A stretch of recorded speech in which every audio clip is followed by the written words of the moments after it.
భోజన ప్రియులందరికీ నమస్కారం. పల్లా రుచులకి స్వాగతం. ఇంటికి ఎవరైనా గెస్ట్‌లు వచ్చినప్పుడు తొందరగా అయిపోవాలి, కొంచెం కొత్తగా ఉండాలనుకుంటే ఈ డిజర్ట్‌ని ట్రై చేసేయండి.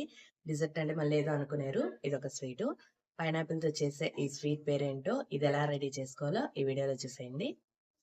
వీడియో కనుక మీకు నచ్చితే తప్పకుండా లైక్ చేయండి. అలాగే సబ్స్క్రైబ్ చేసుకోండి. ఇలాగే సపోర్ట్ చేస్తా ఉండండి.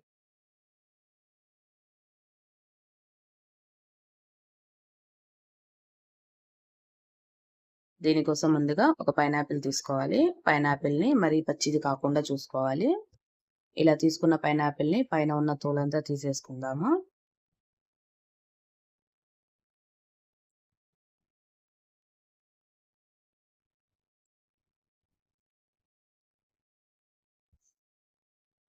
ఇలాగా పైనున్న తోలంతా తీసేసుకున్నాక వీటిని స్లైసెస్‌గా కట్ చేసేసుకుందాము.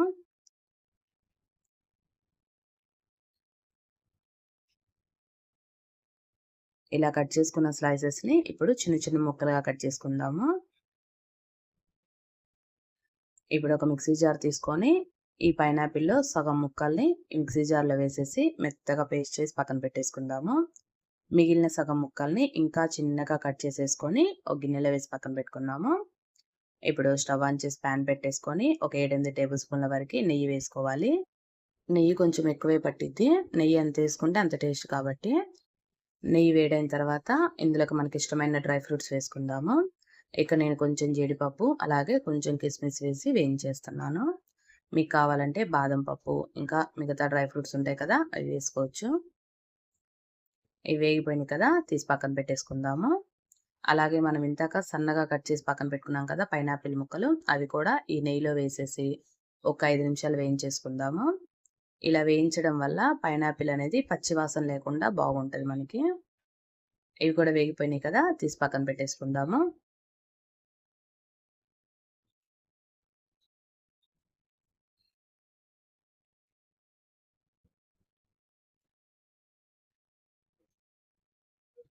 ఇప్పుడు ఇదే నెయ్యిలోకి ఒక కప్పు వరకి ఉప్మా రవ్వ వేసుకుందాము.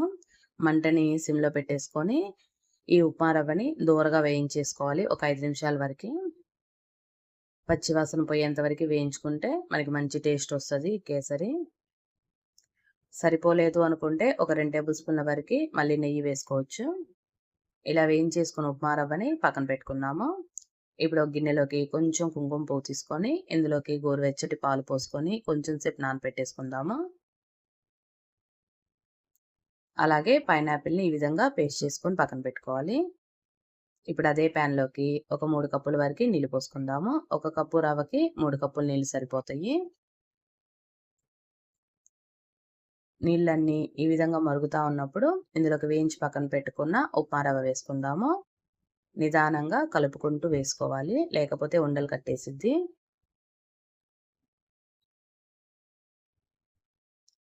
ఈ రవ్వ ఇలా ఉడుకుతా ఉన్నప్పుడే ఇందులోకి ఒక కప్పు వరకి పంచదార వేసుకుందాము. ఒక కప్పు రవ్వకి ఒక కప్పు పంచదార సరిపోతది. ఇందులోకి మనము పైనాపిల్ పేస్ట్ కూడా వేస్తాం కాబట్టి, ఆ తీపి కొంచెం ఉంటది కాబట్టి, ఒక కప్పు పంచదార సరిపోతది. ఇప్పుడు ఇందులోకి మనం గ్రైండ్ చేసి పక్కన పెట్టుకున్న పైనాపిల్ పేస్ట్ కూడా వేసి కలిపేసుకుందాము.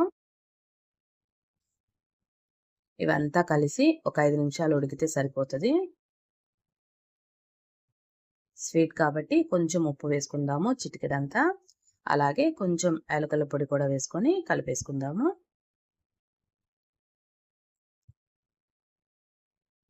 ఇందులోనే కుంకుమ పువ్వు కలిపిన పాలున్నాయి కదా! ఆ పాలను పోసుకుందాము. ఒకవేళ కుంకుమ పువ్వు లేకపోతే యెల్లో ఫుడ్ కలర్ ఉంటది కదా! అది కూడా వేసుకోవచ్చు. వద్దనుకుంటే అది కూడా స్కిప్ చేసేయొచ్చు.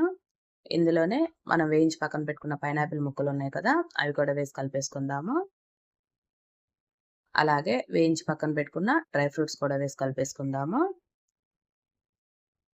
కేసరి ఉడికిపోయిందింకా. ఇంత జారుగా ఉన్నప్పుడే దించుకుందాము. లేకపోతే గట్టి పడిపోయిద్ది ఆరే కొద్దీ.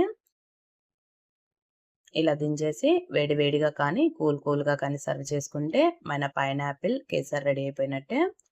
ఎప్పుడైనా రవ్వ కేసరి బోర్ కొట్టినప్పుడు, స్వీట్ తినాలనుకున్నప్పుడు ఈ విధంగా ఒకసారి ట్రై చేసేయండి.